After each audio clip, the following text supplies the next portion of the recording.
Hello guys, you all are done with your very first paper of your CA intermediate. You all are done with accounts. This video is all about how do you handle the next 2.5 days and make the most of them. Your first paper is over. I hope you're feeling happy and satisfied with the effort and with your performance in those 3 hours. I hope you feel that you've done your best in those 3 hours. That's all what's required. In spite of that, irrespective of whether you feel your paper went great, whether you feel your paper went okay, whether you feel your paper did not go so well, the fact is it's over. It's done and dusted. The rest of your mind space is all for law. Whatever thinking, brooding, whining, enjoying, celebrating, whatever you want to do, whatever thoughts you want to have about accounts paper, please finish them all before you reach home from the examination center after your exam. Once you enter your home, the only thing which should be in your mind is the next 2.5 days and law. Please put down somewhere, either in the comments section below or on your phone or on a piece of paper. Go and write this down somewhere that accounts is done and dusted. All my mind space just follow. Okay, this point onwards, neither am I going to talk to you about accounts, nor are you going to talk about accounts to anybody else. It's over. It's done. Now listen. The next 2.5 days, what are we going to do? What are the mistakes we are not going to do? And how are we going to handle and capitalize on these 2.5 days? What is my plan for you guys? Firstly, today evening, do not treat this as relaxation time. Do not make the mistake which I did. I remember I spent this evening crying over my first paper. Do not do that. It's over, right? So this evening, make the most of it. As soon as you come back home, after you freshen up, once you're ready to start learning, pick either costing or taxation.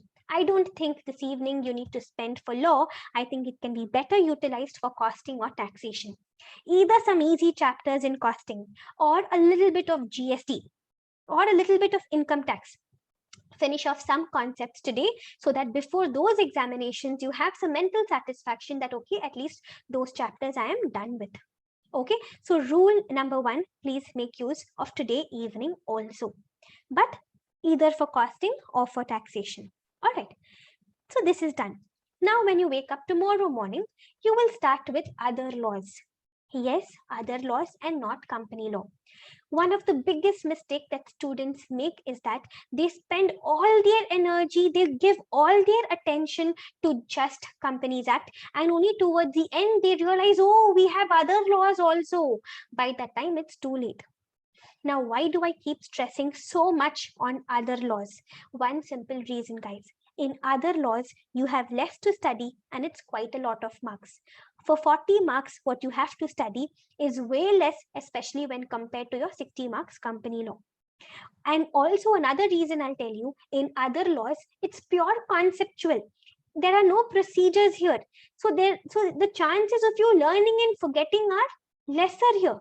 And another reason I'll give you, that opportunities available for the examiner to complicate the paper in other laws is way lesser than his opportunities available in company law. Okay, so these 40 marks, guys, do really well. Do so well tomorrow, revise so well that out of 40, a minimum 30 you reach here in the worst case scenario. If you get a 30 here, and let us say Companies Act balance 60 marks, even 30 if you get, a 60 is easily attainable. So once you finish this evening, once you reach tomorrow morning with a lot of positivity, with a lot of positive energy, with a lot of good thoughts, and with a smile on your face, you begin with other laws tomorrow morning. Okay, it depends on you. If you feel you are kind of okay with General Clauses Act and interpretation of statutes, you go in this sequence where you do Contract Act, Negotiable Instruments Act, interpretation of statutes, and then General Clauses Act. But if you think, no, general clauses and interpretation, I'm not so comfortable, then you do Contract Act first, General Clauses Act, then Negotiable Instruments Act, then interpretation of statutes. Coming to the Contract Act, coming to the special contracts, of course, there are 5 special contracts and you'll be running through them all, but please give a little extra attention to agency. Then your second priority should be guarantee, third bailment, fourth indemnity, and then pledge. Once you're done with special contracts, you're done with 10 marks of your question paper. And then you start with General Clauses Act.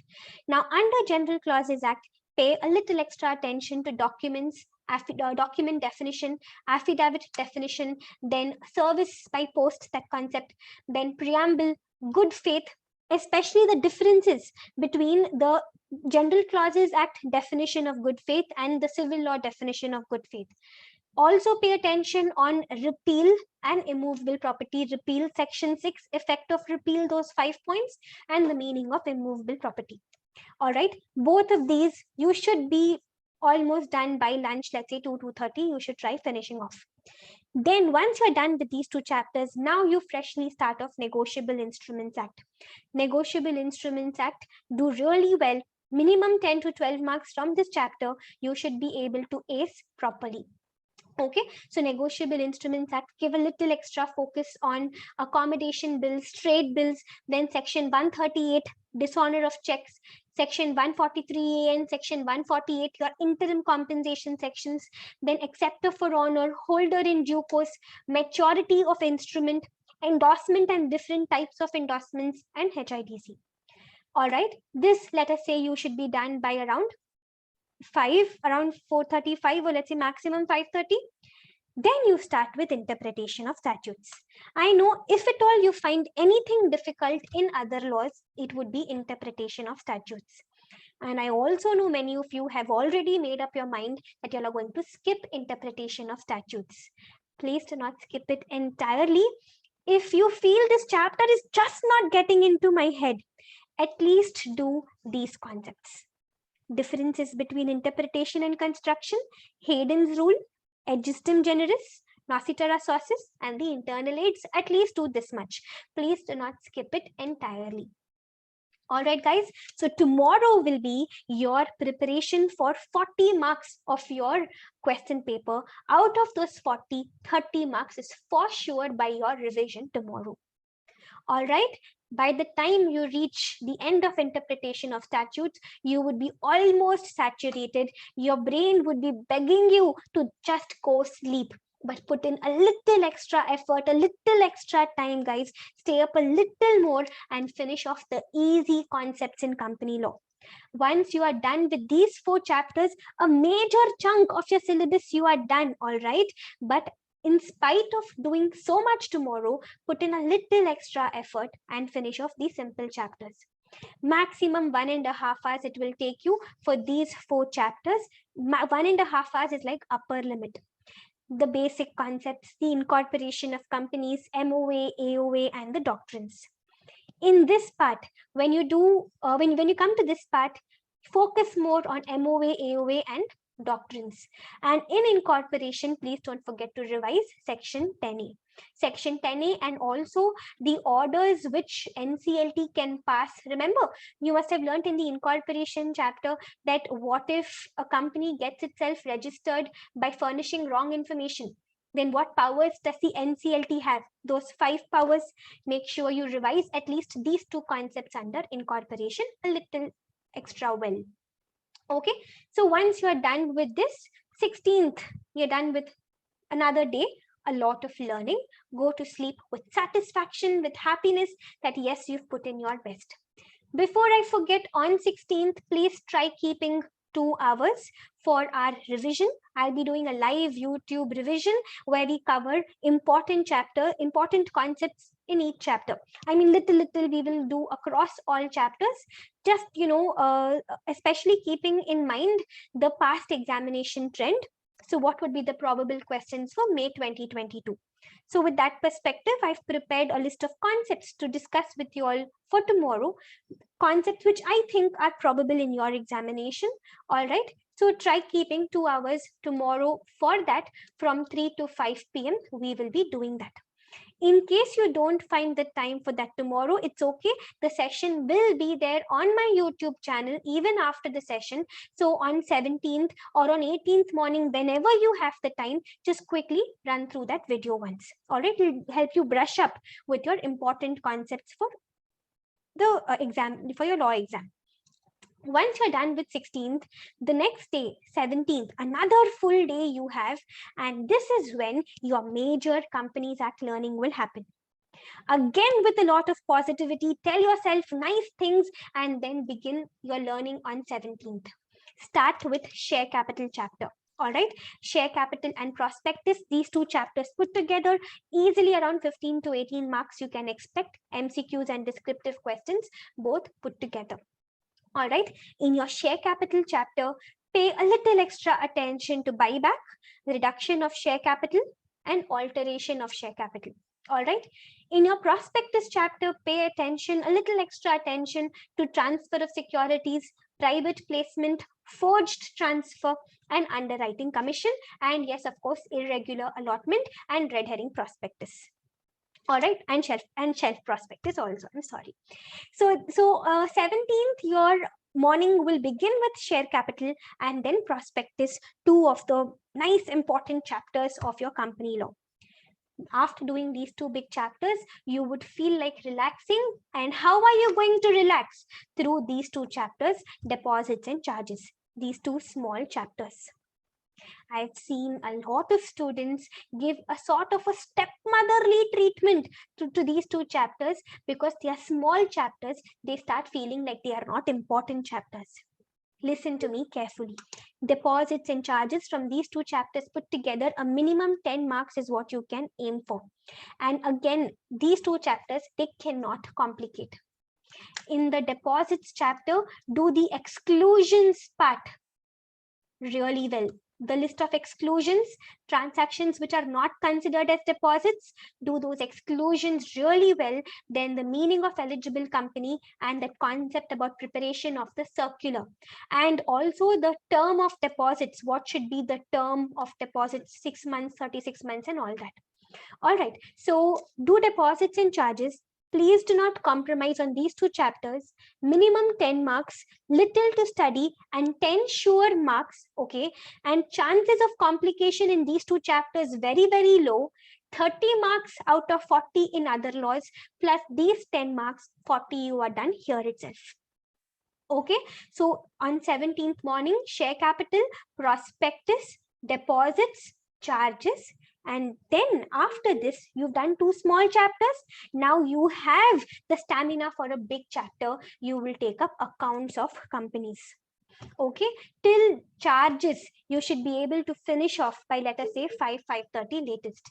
Then you will take up the accounts of companies, and under accounts of companies, please do concept after concept really well, because quite a lot of marks are expected from this chapter in your coming May exam. In the accounts chapter, don't compromise even one little bit on CSR. Do the CSR part well. The CSR part and also the reopening of accounts and the voluntary revision of accounts, these concepts do well. Okay, by the time you're done with accounts, again, your brain would be super tired. Stretch a little bit more, put in a little extra effort, and just finish off your small, simple, sweet little chapter, dividends. But do it well, because from dividend, every examination, you do get one question for sure. All right. With this, another whole day of learning you're done with. By 17th night, when you sleep on 17th night, you should be done with other laws and most of company law, just leaving two chapters, audit and meetings. Yes, I know I'm keeping a big, huge chapter meetings for the 18th. Yes, we are taking a risk, but I think it is worth it.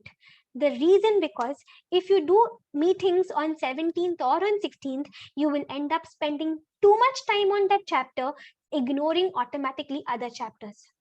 But this chapter does not deserve that much time also. I mean, you cannot spend one whole day on meetings. You understand? So 18th, you begin with the audit and auditors chapter.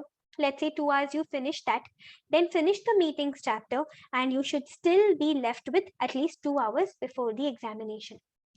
In these 2 hours, guys, just run through Interpretation of Statutes and General Clauses Act once quickly.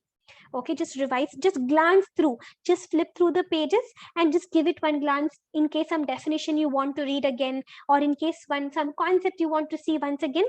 Just glance through these 2 chapters alone once again, and if time permits, 10 minutes maybe deposits and charges. All right. So Interpretation of Statutes, General Clauses Act, Deposits and Charges, one quick glance through once again on 18th. And then what you do is you pick your RTP, or May 2022 RTP. One by one, see the question. Don't just vouch the question. Don't just see the question and feel that you know. Also go to the solution and read solution once quickly. No need to learn or memorize. Just read the question and read the answer. Just try to, absorb some concepts. All right. And in case you have maintained those 4 papers, which I generally ask you guys to maintain regarding the limits, 50 lakh, 50 crores, 1 crore, net worth, paid up share capital. So if you've maintained that list of limits, the list of Latin maxims, case laws, and your penalties, if you've maintained that list, run through that list also. By then, it would be almost 1:45. Close your books, breathe deeply, take in some deep breaths, all right? Stay calm and with a lot of confidence, walk into the examination hall as if you know it all. Okay, with your head held high, with a lot of confidence, you walk into the examination hall. The next 3 hours are going to be your time. The next 3 hours will be all yours to, bring to fruit whatever hard work you've put in for the last 2.5 days. When you walk into the examination hall, guys, do not keep telling yourself, oh, it looks like I've forgotten everything. Oh, I'm so nervous, shaking hands, shivering hands. We don't want any of that. I remember I was also one amongst you all. Even I used to, get really scared just before walking into the examination hall. Like I would need a push. I would literally need a push into the examination hall. And that is the time when I remember I used to keep telling myself, Anu, you've prepared, you'll do well. You've prepared, you'll do well, you'll be fine. Just keep telling these positive affirmations to yourself. Keep telling yourself, I've prepared, I'll do well. I've prepared, I'll do well. You will feel the magic, it will calm you down. Okay, then sit in your seat, your respective seat in your examination hall. And once you get the question paper, you happen to read the first question and you feel you don't know it. Just in case that happens, nothing to get disappointed. One question you don't know, there are so many more questions in the question paper. It's okay, it's no big deal. You understand? In those 15 minutes, do nice proper planning. I'll tell you what exactly you should be doing. Something very similar, even in the very recently concluded ICAI webinar, something very similar was discussed. In these 15 minutes, guys, you read the entire question paper and pick 2 questions which you feel you're really good at. Okay, start your answer paper with those 2 questions. Yes, I am saying do not start with MCQs, start with the descriptive part. The reason is those 2 questions are your best questions and you do not want to compromise on them by trying to squeeze them in the last part of your 3 hours. So finish them initially. First impression makes a huge difference on the examiner. So 2 nice questions you've written in your answer paper that will give you so much confidence and satisfaction also that yes, I'm done with my best 2. All right. Once you're done with these 2, now you take your MCQ question paper. MCQ questions you should not be doing initially because I'm sure you'll agree with me that in the initial stages, when we just begin writing our answer paper, at 2 o'clock, we tend to be too slow. We tend to read and reread the question again and again just from the fear that I'll be making a silly mistake. That sort of lack in speed will eat up too much time in MCQs, which I don't think you should be doing. So don't start with MCQs. You'll end up wasting time. All right, do MCQs in between. Also, never do MCQs towards the end, because towards the end you are way too much in hurry. In that hurry, a descriptive answer you have the capacity to write. But in that hurry, reading MCQs, understanding them, and choosing the correct answer and shading in the correct place is too much to expect out of your brain. Okay, so MCQs do in between. After you finish these two questions, you are in a comfortable pace. Now you pick the MCQs one by one, finish them off. Even if you don't know an MCQ, do not leave it blank. Good news, no negative marks, you know, right? So even if you do not know an MCQ, answer to an MCQ, at least see what according to you would be the best possible answer and write it down. Shade it. All right. So once you're done with MCQs, then you have the rest of the question paper, question after question, finish it off. Listen, one trend which I've been noticing in especially law question papers, especially since November 2020 attempt, big, huge questions, guys, questions which, you know, cover even half a page for just 2 marks. What will be student mentality? Big question, just 2 marks. I'll come to it later. And at the end, you might be falling a little short on time. So a lot of these questions you will end up leaving. But actually, if you read these questions, there would be nothing much in those questions. A lot of irrelevant information they would have given. And at the end, one very simple thing they would have asked. See, remember, examination hall is not just a game of your performance, your memory. It's also a mental game at how calm are you. Do not let the examiner play with your mind. Big size of a question, do not let that scare you. Okay, read it quickly, see what they've asked, put it down. Okay, stay calm, guys. Come what may. That itself is half the game won during those 3 hours. Okay, show all your aggression during these 2.5 hours, during these 2.5 days of preparation. Put in all your aggression in these 2.5 days. Okay, but those 3 hours, calm. Once you are done with your paper, and yes, before I forget, question numbers, please do not write them in the margin. Even yesterday I was correcting some papers and some of you had written question numbers here. No, that's not where we write question numbers. We write question numbers here in the middle of the line. And one more thing, do any mistake you want to, but please do not write wrong question numbers. You will not be able to forgive yourself for that. Okay, and let's say you've written question number 7A. After this, you want to write 7B. Don't simply write B and start writing. Write again question number 7B. All right. So make sure you write your question numbers properly. Present your answers properly, one by one point after the other. Put it in point form. In case it's a case study based question, you know very well. You start with the facts of the case, then provisions, then analysis, and then conclusion. Do not waste time in facts. Maximum 3 sentences, guys. 3 short, crisp sentences of what exactly has happened in the question. All right. True or false question. Start with your answer, true or false, and then give your reason. Yes or no question. Start with the answer. Yes, valid. No, not valid, and then give your reason. Don't make the examiner look for the final answer. Begin with that final answer. All right. Make sure your presentation is good. Make sure you put all the keywords, whatever you are able to recall, just put in your best. All right, guys. One more little thing I wanted to discuss with you, and then I'll close. I do not want to spend too much time also on this. See, remember, during these 2.5 days, right, you might come across some concepts which you had taught that you remember really, really well because you had studied really, really well earlier.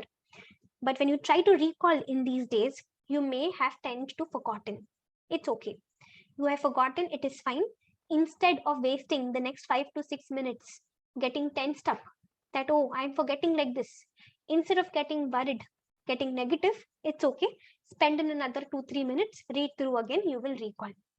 Okay, be nice to yourself, be kind to yourself. All right, say nice positive statements to yourself. Do not remember a concept, it's okay, we will learn it up quickly now. That should be your attitude. All right, so go guys, go out there. Minimum 70 we will all attain. It is possible. Put in your best. Let this paper, in spite of being a theory paper, let this paper build your score into a nice fancy total. Okay, so go out there like a rock star that you are, like a fighter that you are, and finish the second paper like a boss. All right, I'll meet you in tomorrow's session for our revision on the important concepts. Thank you guys.